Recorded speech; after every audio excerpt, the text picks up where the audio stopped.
Hello, my name is Richard Barkey, and over the last 9 months I've spent a lot of time working with teams on how to sell virtually and how to master having a virtual presence. But as we move into 2021, we're going to be confronted by a slightly different challenge, which is when to sell in person and when to keep selling in a virtual way. So that is the topic of this video, and I hope you find it useful. One thing I think we can say with a degree of certainty is that there will be a return to in-person selling. The problem we have now is that a lot of B2B customers actually prefer to work virtually. That's driven in part by cost, in part by safety, concern for the environment, and to be honest, just how well virtual has worked for us all over the past year. Some interesting statistics from McKinsey showed that if you look at the percentage of preference for using a virtual or a digital self-serve approach, it's consistently around about 70 to 80% across all of the stages of the buying cycle, from identifying new suppliers to evaluating them to ordering and ultimately reordering. So there seems to be a preference for a virtual or digital self-serve approach in customers, and McKinsey also found that that is consistent across different cultures and different countries. So here you can see the range from 67 up to 81% of people who are rating these new sales models as more effective or the same as the pre-COVID approach. So when should you try to meet in person? Let's go through a couple of examples here and ask you to just consider in each of these scenarios what you would do. Would you try to meet in person if it's safe to do so, or would you prefer to meet virtually? So the first scenario is you have to meet 10 customers this week for an hour each, and with travel time that will take up pretty much the whole week. Virtual, in person. Well, virtual is great obviously for reducing travel time, and if you have a relatively large number of customers, then you'll have much more active selling time if you stick with virtual rather than trying to meet them in person. There are some caveats. There are key moments in any relationship where an in-person meeting makes more sense. But if you've got many customers or clients, that may not be every meeting by any means. How about then you have an annual business review with a key client or a key customer? Well, in this situation, you might argue that it's an annual business review. There's an opportunity perhaps to socialize if you meet in person, and the subtleties and the nuance of the issues that might need to be discussed might be better carried out in person. How about if that was a project planning session with a key customer? Well, those day-to-day sessions are often very effectively done virtually. It might make it easier to bring in stakeholders from around the world, and you can use whiteboards and shared documents to actually achieve a detailed planning session in many ways better than you would be able to do face-to-face. What about if you were pitching for a significant piece of business? Well, in many situations, in a pitch, you'd like to be in the room with the client so that you can build rapport, understand again the subtleties of their thinking and their decision process. But if you had a situation where the stakeholders you were talking to were scattered geographically, then it might well make sense to, unless they were already getting together, to try and use a virtual approach. Now, I will talk later on about the impact of trying to mix virtual participants in a meeting with people who are there in person. Then finally, what about if your customer actually prefers to work from home? Would you choose to work virtually, or would you meet them in person? And I guess this is a little bit of a trick question, because obviously as the customer prefers to work from home, then you probably want to remain virtual. However, if it's in your interests to get an in-person meeting, then you need to switch mode and to ask yourself, how can you influence the customer to meet, and maybe where could you meet that was closer to where they live than perhaps where their office might be? So that's some examples. Let's see if we can distill some rules about when it's better to meet in person versus to continue meeting virtually. So the first time when I think it makes sense to meet in person is based on the occasion. If it's a moment of truth for the deal or the account, like a first chemistry meeting or a major pitch or a pre-renewal review, and the impact is more important than how quickly you can get people together, then I would say meet in person. So moments of truth, the occasion is there, then try to meet in person. If you have a smaller number of customers, so that effectiveness in the way you meet them is more important than efficiency, and or they value socializing more than just getting straight down to business and prefer to meet in person, then again I would aim to meet in person when that is safe to do so. Also, if you need to build the relationship, so if you need to build or rebuild rapport with a particular customer or stakeholder, then it makes sense to meet in person. The fourth time when it does is when there is an interaction that you have to have, an intense, creative or collaborative interaction, because bringing everybody into the meeting is somewhat easier in person. And again, you can read body language slightly more easily and understand exactly who's contributing what and manage that process.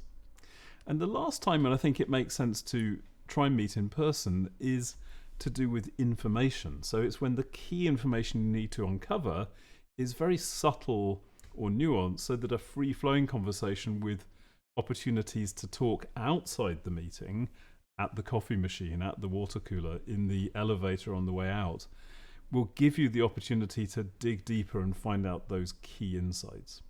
So there's 5 situations where, for me, it makes sense to try and meet in person rather than to do it virtually. In other situations, I would still try and sell virtually. It works very well. There is one other thing I would mention, which is it may be that you personally just need to have some time out in the world meeting people face to face, and don't take that lightly. We've all been through some interesting psychological shifts through the pandemic, and the need for social contact with people and clients is a very real one, and you shouldn't ignore your own needs in that respect. Now that we've identified a few general rules about when to meet in person versus virtually, I'd like to introduce a tool that will help you to examine any particular situation and drill down to understand which is the right strategy in that situation. So here you'll see a tool which I will put in the link for you to download after the video, and you're welcome to use this as you try to make these calls through the rest of the year. And on the left-hand side, you'll see the categories that we talked about just now, and then a series of criteria that would mean that it should be an in-person meeting. So if it's a moment of truth, if the customer values in-person or social contact, if the discussion needs to be intense, creative, or collaborative, for example. And just put a check mark in each box that applies to the meeting you're trying to set up. On the right-hand side is a similar set of criteria for when it should really be a virtual meeting. So they prefer to conserve energy and not to pollute, and therefore the environmental concerns are primary for this customer, or the information involved is straightforward and question-based and simple and fact-based. So check off everything that applies on either side here, and that will give you a total. And obviously the column where you have the largest number is probably the strategy that you want to pursue for that meeting. So again, I will put this in the video notes, and you're very welcome to use it as a tool going forward to help you figure out when to try and meet in person and when to do so virtually. Now, I want to give you a few pointers, a few key pointers to try and help you figure out not just how to meet or whether to meet virtually or in person, but some of the techniques to make sure you optimize both of those situations. The first thing I want to say is you can do a huge amount virtually. You can shine in terms of having the right setup. If you've got lighting and a good camera and a good microphone, you can come across extremely well in a virtual setting. You can also engage fully. There are a range of things that we teach that you need to be good at in order to engage in a virtual setting: asking questions, bringing insight, listening actively, using interactivity, building rapport through the lens with the customer, focusing their attention using builds and transitions in your slides and the way you talk, and using visual language as much as lots and lots of bullet points. And also, you can influence people. It's not true to say that you can't influence and sell effectively through this medium. If you understand psychology and behavioral economics and the power of emotions in the way people buy, you can influence people to make a buying decision through a virtual medium. So don't think that you have to sell in person in order to succeed. That just isn't true. But the second point is, don't overinvest in the relationship. It's tempting to want to go and work with customers in person because you feel like you need to build that relationship. And you do, to an extent. So here we've got a graph of sales success vertically and quality of relationship along the horizontal axis on this graph. So on the left, a poor relationship can have a strong negative impact on your sales success. But as you get better and better, you will see some benefits because trust and a good relationship are important.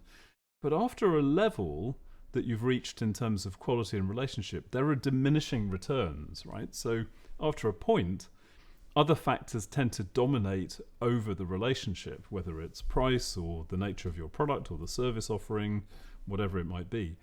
The one exception to that is probably if you're the product. So if you're an individual consultant working on your own, then maybe you are the product and there are increasing returns a little bit further along. But overall, you need to invest enough time in person to make sure that you have a good relationship, but don't over-invest in building that trust.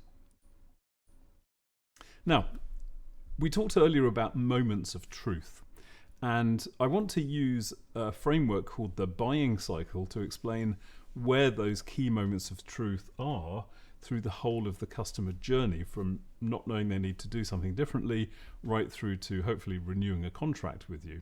The buying cycle is mine and Imparter's tool for explaining that journey, and it begins with the need, the customer's need, and the reason that they want to make a purchase or change away from the status quo. After they've become aware of that need, either by themselves or with your help, then they move into a phase that we call choose. And that's where they identify different options to meet the need and select between them based on a range of different criteria. Then you might hope they'd make a decision, but often they don't. They start to worry about what might go wrong. And that's where we need to identify any risks they perceive and alleviate those risks in a range of different ways. At that point, then they start to commit to your solution, hopefully. And that involves often a gradual process with different stakeholders, but also the negotiation process around price and contract terms. So often in the commit stage, you can feel like you've been kicked right back to the beginning, but you're getting closer. Then there's an adoption phase, onboarding a new customer, implementing the solution, making sure they recognize the value, and ultimately renewing. If it's a pay-as-you-go, that means just buying again. If you're part of a subscription business, then it means renewing the contract. So at each of these stages around the buying cycle, there are a key moment of truth that I would say needs to be done in person. The first one is in the need phase, where you're presenting to key stakeholders about changing the status quo. So this is where you need to build momentum behind the opportunity, prove the value that can be created. Doesn't mean they're going to buy from you yet, but you need to get them to agree that something needs to change. That is a moment of truth because there's a lot of influencing and a lot of subtle stakeholder management that if you can do it in person, so much the better.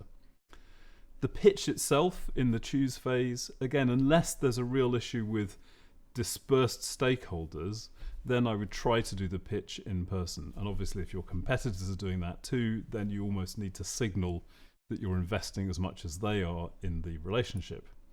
In the worry stage, there are some key meetings around risk alleviation. Now, there are 4 levels of risk that you need to be alert to. The first is strategic. So are they getting into the right kind of situation with the right kind of supplier? The second is tactical, which means are you going to deliver the benefits that you've promised through the sale process? Now, both of those things can be done virtually, I think, fairly safely. They're fact-based, objective.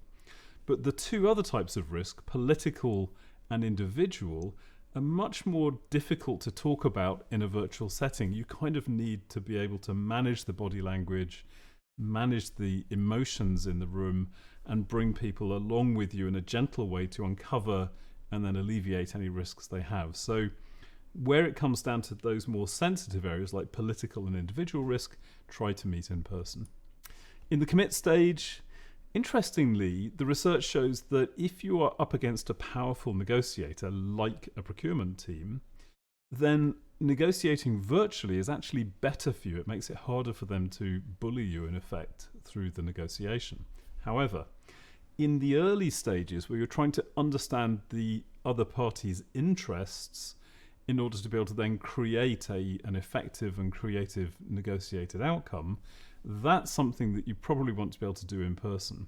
And also signaling BATNA, which stands for Best Alternative to a Negotiated Agreement. This is your negotiating leverage, if you like.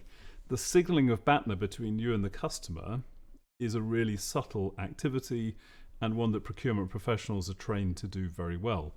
There you'll be better off doing it in person, so you can send the right signals, body language, emotion, and also pick up the real signals, and maybe just by wandering around and talking to some of the other stakeholders, understand a bit more about the reality of what their position is. Then in the adopt stage, there is a kind of onboarding process that in many situations is done through a technical solution or low touch. If you're working with a high touch client, that is the moment where you want to be in person too, because that's where the customer success team are going to build relationships that will carry them through the rest of the implementation. So much of the onboarding can be done virtually, but the very first onboarding meeting, I would say, again, try to do in person. And then finally, an annual business review or selected quarterly business reviews, and especially if you're doing a renewal pitch, again, should be in person. So focus on the moments of truth and understand how you can manage that through the buying cycle.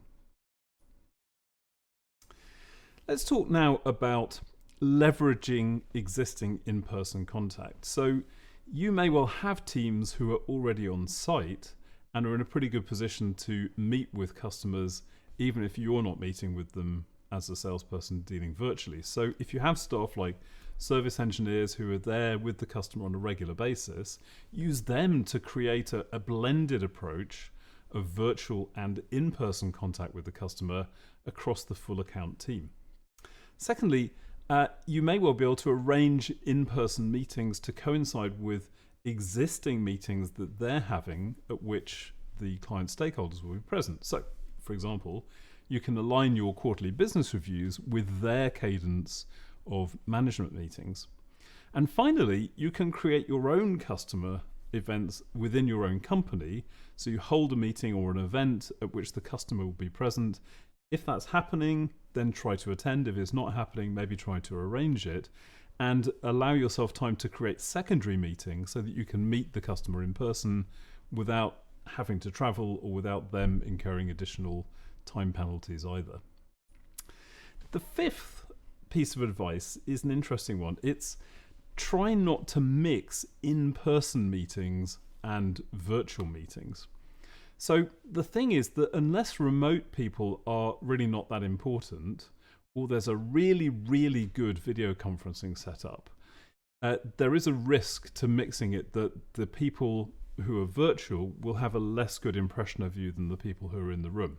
So when everyone's on a video conference, everybody has equal access, everybody has equal visibility, you can share slides, and meetings, when everybody is virtual, need to be chaired actively, but it works well. When you have a mixture of people in the room and on a call, the people on the call will tend to feel left out. The people in the room can dominate the conversation. And of course, we all know that technical issues can get in the way too. And it's more difficult to be subtle and natural in person when there's a video call going on at the same time. You can't really kind of switch your style easily between the people around you, where it's a more kind of quiet and subtle conversation, with the more projected style you need to use with the video conference. So it can be worth mixing if you really need to rebuild relationships with the people who are there in the room, or the primary decision makers are there. But just be aware of the shortcomings, and often I would try to avoid mixed meetings of virtual and in person. The last thing I want to talk about here is just sell the need to meet in person. So if you do want to meet in person, as we said at the beginning, quite quite a lot of customers are pretty happy dealing virtually, and they see meeting you as an imposition. They may actually prefer to be working from home or coming into the office just 1 or 2 days a week, and therefore their time when they're in person is pretty precious. So if you think it's important to meet in person, you may well need to persuade the customer or the client that they should do that with you. And this comes back to a selling skill. Really, you're taking them around that buying cycle that we saw earlier. But there are kind of 3 things I would highlight as a key issue here. So the first thing is people tend to make decisions to avoid a loss rather than to achieve a gain. So if you're trying to persuade somebody to meet in person, use a behavioral economics issue, a heuristic as it's called loss aversion, which means that, as I say, people will act to avoid a loss rather than to achieve a gain. So you could say something like, a virtual meeting may make it harder for us to explore the subtle issues involved here, right? So explain why a virtual meeting may not work in this scenario. Then there's another issue that happens in psychology called contrast bias, where if you compare 2 similar things directly and very closely, the differences become more apparent. So right after you've created that loss aversion, then go ahead and explain why what the gain is from meeting in person. So on the other hand, if I could come and see you, I can also bring the demo materials for you to have a look at, and maybe we can go out for dinner afterwards or something, whatever it is. And then the last piece here is single option aversion. So people tend to not like to be given only one choice. There's a lot of research that shows that if you give people just one choice, they will tend to shy away from it and decide no. Whereas if you give people 2 alternatives to choose from, they're much more likely to say yes to one or the other. Doesn't work every time, but the probabilities are better if you do both.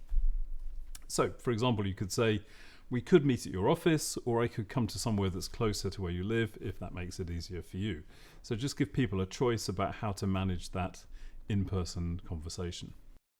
So there we go. We've covered a range of issues around how to decide whether to meet in person or virtually, and also some pointers around how to make the best of both situations. The last thing I want to touch on really quickly is just the question of how do I get from those principles to a process if I'm a manager? How do I get my team to make those decisions well for themselves? And here I'm going to use a tool that we've developed, which is an extension of a very famous coaching model called the GROW framework. And I came up with an extension of that called the iGrow framework, which adds a piece at the beginning that I call immersion. And that's where you figure out what the issue to be coached is, and also how the coachee feels about that, what their emotions are, what their state of mind is, because especially in a pressured environment like the one we'll have in 2021, those feelings and emotions are just as important as the facts of the situation. So here's how you can use the iGrow framework to help people to figure out how to use in-person meetings as we go forward. In immersion, try to understand how your team feels about travel and how they feel currently about the need to see customers or indeed anyone in person. Then in goal, agree what, and you can use the moments of truth I talked about earlier, agree what an in-person meeting should be aiming to achieve. Then in the reality, ask the team to assess meetings against those different criteria I showed earlier. And again, the link will be available for you to download that little spreadsheet from, and set out any budget constraints. So here you're trying to understand the reality and any constraints on your solution. And you won't have to do this every time. After a while, people will get the idea, but for the first few times, going through that process will be pretty helpful. Then in options, get the team, and try not to suggest options yourself, but pull the options out of your team members or coachees. Get them to suggest different options for each meeting. Could it be in person? Could it be on the back of another meeting? Could they go and see the customer? Could be a blend of both, or get one of the service engineers to go and see them, whatever it might be. And then finally, way forward, create an approval process and offer any safety planning and other support that they might need to make sure that those in-person meetings go well and are conducted in a safe way. So that's it, everybody. I really hope that has been useful for you. If you have any questions, please put them underneath the video on the YouTube channel. And if you found this useful, then I would encourage you to subscribe. I will be adding a great deal of content over the coming year, talking about a whole range of issues from selling to customer experience, customer success, negotiation, account management, sales leadership, sales management. So I look forward to seeing you in the next video. Thank you very much for watching, and all the very best.